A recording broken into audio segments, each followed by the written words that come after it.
किसान भाइयों को संदीप योगी का नमस्कार। आज मैं आया हूँ गांव खासा महाजन में।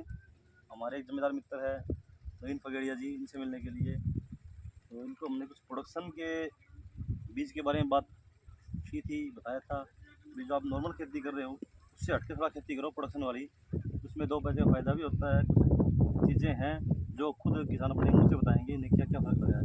नमस्कार जी। नमस्कार जी। बोला जी, बढ़िया जी, बिल्कुल। क्या लगे आपने क्या सिस्टम देखा, जो आपको जो राय दी थी वो राय कितनी अच्छी लगी कितनी गलत लगी, के फायदे के नुकसान है, थोड़ा किसान भाइयों को बताओ ताकि फ्यूचर में किसान थोड़ा 2 पैसे इनकम फालतू कमा सके, किस तरीके से कमा सकता है, तो आप इनको बताइए। 1509 वैरायटी काफ़ी अच्छी लगी। और वैरायटी से बढ़कर हमारे को ये सबसे सूट करी हमारे ज़मीन को। मैं आपने जैसे जिप्सम भी डलवाया, जैसे पनीर तैयार की उस टाइम सबसे बढ़िया रिजल्ट तो उसी का ही है हमारे। जिप्सम डाली, जिप्सम का फायदा हुआ कोई पढ़ने में भी, उसमें सभी आपने कैल्शियम बताया जैसे उसमें सभी साल के मान लो, और ये ग्रोथ भी बहुत बढ़िया गई रखा पौधा मान लो पिछली बार से चेक की थी, तो इसमें हमारे को काफ़ी अच्छा रिजल्ट मिला। और आप देख रहे हैं डिलीवरी की अभी। मैं किसान भाइयों को ये कहना चाहूँगा कि 15 थोड़ा अंदर दिखाइए। जो कंपनी की लेबर आके खुद प्रोसेसिंग कर रही है, प्रोसेसिंग कर रही है इस बीज को, वो इसके अंदर छटाई कर रही है, किसी चीज़ की मिक्सिंग ना हो, और बहुत अच्छे तरीके से मतलब कि केयर हो रही है जमींदार की। जमींदार बाहर खड़ा आराम से देख रहा है शांति से, तो इसमें फ़र्क पड़ता है भाई। जमींदार की आधी टेंशन यहाँ खत्म हो जाती है, क्योंकि बीमारियों का टाइम से पता जाता है, डॉक्टर आ जाते हैं बीच में, ठीक है, वो रूटीन से इसकी देखभाल करते हैं।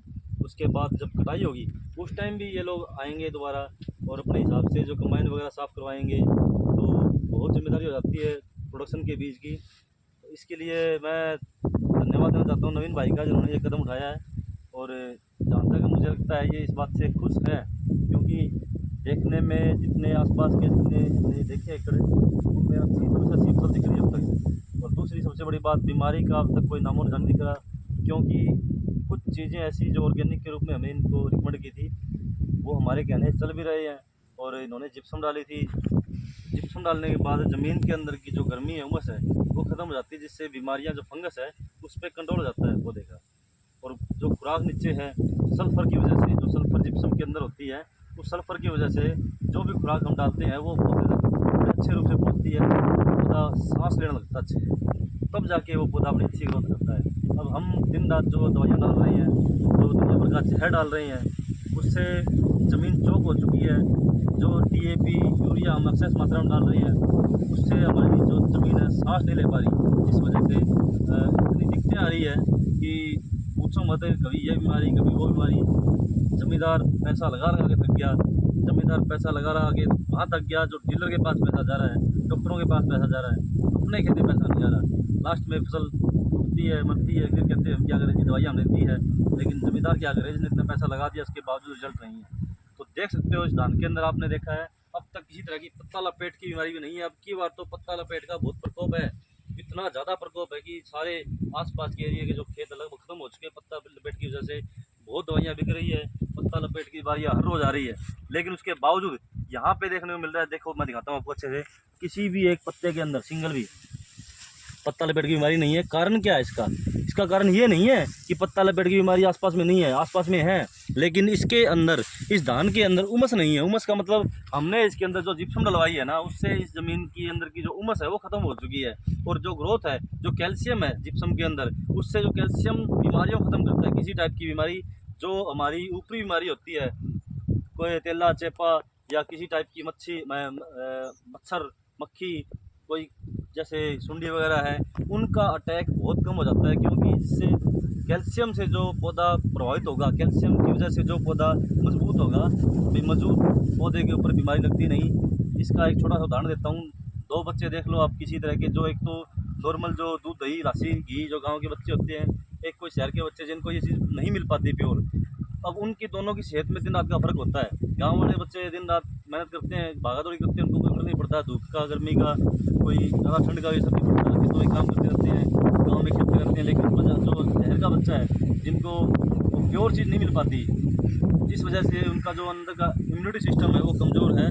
वो जब भी कोई गर्मी सर्दी या कोई ज़्यादा तेज़ गर्मी पड़ती है तो थकने लगते हैं, मजबूर हो जाते हैं बेचारे। तो ये फ़र्क है कैल्शियम का, सारा कैल्शियम का ही फ़र्क है। जो बच्चा कैल्शियम पूरा ले रहा है दूध दही लस्सी की से, उसकी बॉडी में जो वीकनेस है वो कम रहेगी, उस पर जो छोटी मोटी बीमारियों का अटैक भी बहुत कम होगा। यही जो सिस्टम है वो फसल पे भी निर्भर करता है। अगर ज़मीन के अंदर सल्फ़र, कैल्शियम और ये कुछ मैग्नीशियम वगैरह की पूर्ति अगर है, और कैल्शियम तो बहुत ज़्यादा ज़रूरी है, कैल्शियम की अगर पूर्ति ज़मीन के अंदर है तो पौधा ज़मीन से कैल्शियम लेके अपनी ग्रोथ पूरी करेगा और कोई भी खुराक होगी वो उसको डबल लगेगी। तो जहाँ तक मेरा मानना था, मैंने भाई साहब को बताया, इन्होंने पिछले 1.5-2 साल से मेरे साथ जुड़े हुए हैं और मेरे हिसाब से खेती कर रहे हैं। जहाँ तक मुझे लगता है ये मुझसे खुश है, बाकी इनसे पूछ के देख लो कहीं पे कोई गड़बड़ हुई है या कोई इनको भाई कोई चूक हुई है तो इनसे माफ़ी मांग लेंगे भाई। आपने ये बता दीजिए नवीन जी, क्या आपने पिछले 2 साल से जो है काफ़ी भरपूर पैदावार हो रही है सर, गेहूँ की भी मेरे अच्छी हुई पैदावार। इसके अलावा हमने आपको एक चीज़ है जो ऑर्गेनिक डीएपी बनाने की बात की थी, वो नहीं बना पाए, लेकिन हमने इनको प्रोवाइड कराई बनवा के। उसमें क्या था, कुछ ऐसी चीज़ें थी जो प्योर ऑर्गेनिक है, जो हम गोबर की खाद से घर पे तैयार कर सकते हैं, वो एक डीएपी के रूप में ले सकते हैं, प्लस एक फंगिसाइड के रूप में भी उसको यूज़ कर सकते हैं, क्योंकि इसमें कुछ चीज़ें ऐसी हैं जो फंगस को ख़त्म करती है ज़मीन के अंदर। तो उन चीज़ों का भी इसमें क्या प्रभाव था आपको लास्ट का ही बताइए। बढ़िया लगा सर, उसमें सारे तत्व थे जो आप डीएपी में बोल रहे हैं वो भी। उसके अलावा आपने कोई महसूस किया बीमारियाँ ज़्यादा? कोई ज़्यादा महसूस नहीं। बहुत बहुत धन्यवाद नवीन जी का मैं। और किसान मित्रों को थोड़ा सा बताना चाहता हूँ, जो प्रोडक्शन की जो खेती है अगर आप करते हो तो थोड़ा बेनिफिट मिलेगा इसमें, क्योंकि कुछ जिम्मेदारियाँ अपनी कंपनी की हो जाती है जो इनकी देख रेख करती है। उनके खुद के जो विचार है वो आके दिखाते हैं, यहाँ भी ये दिक्कत है, ये परेशानी है, इसमें ये करो वो करो।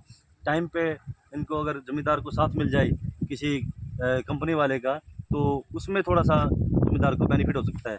ये लगी हुई है लेबर जो इसके अंदर चढ़ाई कर रही है, थोड़ा उनको दिखाइए। ये कंपनी की लेबर खुद की है, इसमें एक ज़मींदार को किसी तरह का पैसा नहीं वेस्ट करना पड़ेगा, न कोई पैसा देगा ज़मींदार। ये कंपनी खुद अपनी तरफ से कराती है, खुद की लेबर होती है, जो खर्चे आते हैं वो कंपनी के आते हैं।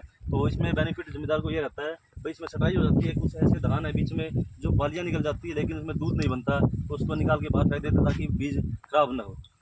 तो किसान मित्रों, खुशी होगी इस बात की भाई, अब तक जो हमने धान लगवाए आसपास एरिया में प्रोडक्शन वाले लगभग सही चल रहे हैं, कोई दिक्कत नहीं किसी में।